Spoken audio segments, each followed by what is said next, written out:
Welcome to some new r/MaliciousCompliance stories, where people comply to the letter, but not the spirit of a request. I hope you had a great day. Thanks for all the likes and comments on the last video. If you would like to support this channel, please hit the like button and consider subscribing if you enjoy the content. And now, let's start with the first story. It's called Phone Log. I was working for a company that had recently had a rapid turnover of managers and people. I worked for one of the two customer service departments. My department handles service calls and the other department handles incoming orders. We had been without a manager for several months and were doing pretty well. Our new manager comes on board and wants to change things up and use fairly useless metrics to judge things. I had been at the company for many years at that point, so I could do the work in either department without a problem. On days I was scheduled to work the later shift, 1 to 9, I would come in a couple of hours early to help enter orders for the other team. Because of the loss of people, this was really needed. One of the days I was in early, my new manager took me aside to talk. She told me how she appreciated me coming in early to help, but there was an issue. I was logging into the phone queue after my starting time. She showed me a report that I had logged into the phone late several times, usually a minute or two. But there was one time I was 7 minutes late. I explained that I'm usually in the building on time or early, but don't usually log into the phone if I get distracted by a question or if I'm in early entering orders. She told me late was late, and the phone log was a determining factor. Going forward, after that, I stopped coming in early and focused on logging in on time. I wouldn't talk work with anyone until I logged into the phone. About a week went by before the manager noticed that I wasn't coming in early anymore and asked me about it. I told her that I didn't want anything distracting me and keeping me from logging in on time. She was angry but couldn't do anything about it. She continued to micromanage our departments until half of my department went to a direct competitor and named her as the reason they were leaving. She lasted 2 days after that.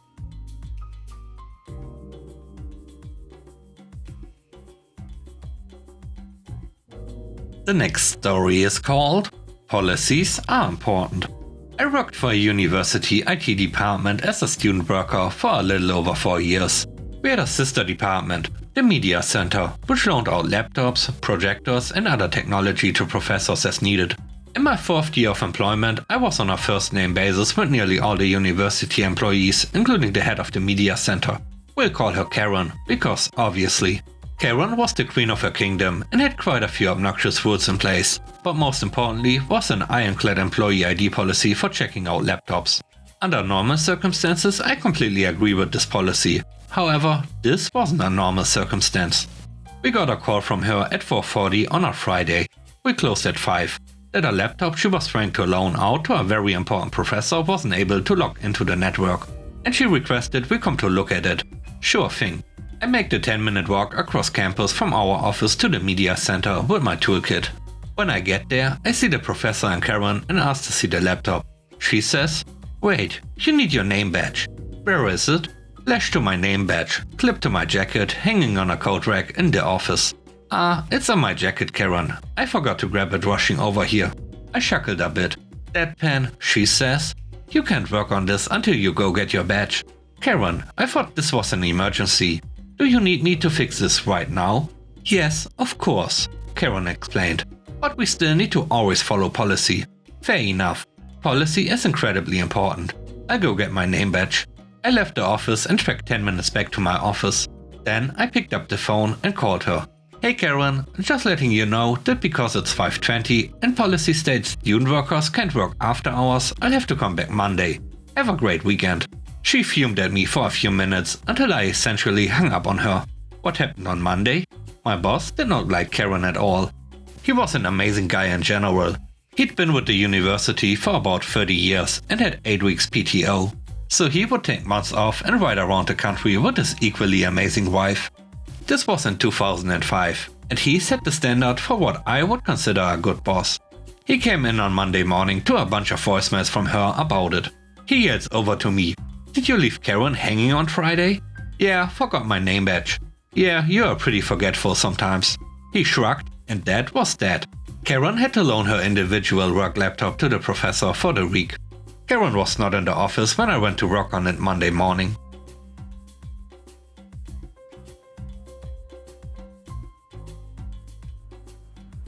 The third story is called Working Hours. I work in the entertainment sector in an office setting. Sometimes the work around here slows when we get ahead of projects. Some of us live 45 minutes to an hour away from the shop, so we would come in a few minutes late and maybe leave 5 to 10 minutes early to get a start on the traffic and not watch the clock. There are times when you come to a checkpoint in your work and it wouldn't make sense to start up the next part since you leave in 10 minutes. The vice president of the company said if we keep doing this, we will be written up. That we are to be at our desks at 8:30 AM and not leave until 5 PM. All of us would answer calls and respond to work emails past 5. Myself, I would return calls and emails until 7 PM on the weekdays and monitor my emails over the weekend. Once the VP shifted to such a widget stance on work hours, we did as well. Now, my email notifications are muted from 5:01 to 8:30 and completely turned off on the weekends. I showed my coworkers how to do the same thing via their Outlook. Now, we all leave at 5, but refuse to do any work outside our scheduled hours.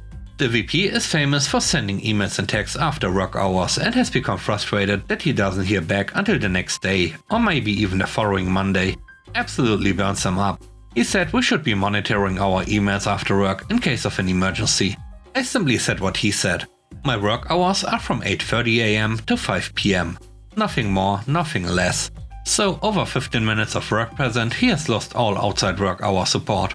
Everyone refuses to answer emails after 5 or on the weekends. He hates it, but still hasn't budged. Just keeps saying how we need to be more company focused. I was. Until he decided my leaving 10 minutes early was an issue. And I decided that I would follow his example. 8:30 to 5. You get what you wish for.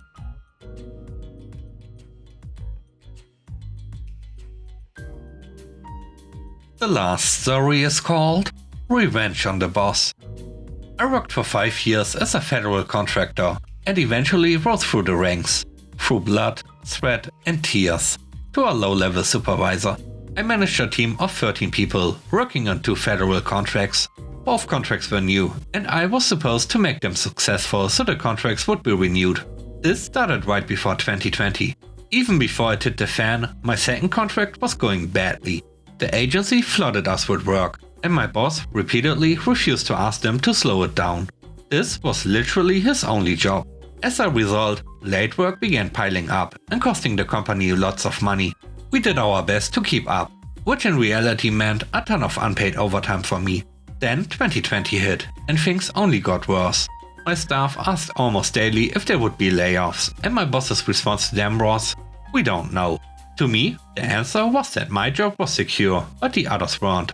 If the contract failed, he said, I'd have a place on another team. Obviously, the contract failed. My boss personally fired me, and unbeknownst to me, most of my team. I learned who was staying and who was going by talking with each of them personally. No one knew it was going to happen to them until it happened, and they were all shocked that I'd been fired as well. This was August 2020. Panic ensued. After firing me, my boss, who until that day I'd considered a very good friend, had the stones to call and ask me if I'd help him end the contract on a high note. I got fired 2 weeks before my official last day, because that company is run by jerks. I told him I'd do my job. As a proud Slytherin, I immediately began doing everything I could, within the rules of course, to send my fired staff home in the best shape possible. We all knew our unused PTO would cash out, but sick time wouldn't. Everyone was sick those last 2 weeks, and my boss ended up doing most of the work himself. I also sent a ton of people to work from home with symptoms, so they could use their time to interview for jobs.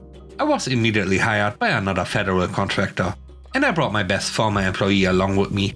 Since then, she and I poached about a dozen employees away from our former employer, who eventually threatened to sue her if she headhunted anyone else. I'm proud to say that our revenge-fueled efforts have taken so many of the good employees that the company is now openly failing and will soon go out of business. And with that, we end today's video. Let me know what you think about the stories. On a scale of 1 to 10, how would you rate the stories and today's video? I hope you enjoyed the video. If you like what I do and want to support me, please subscribe and hit the like button. I hope you have a great day. Stay safe. Bye bye.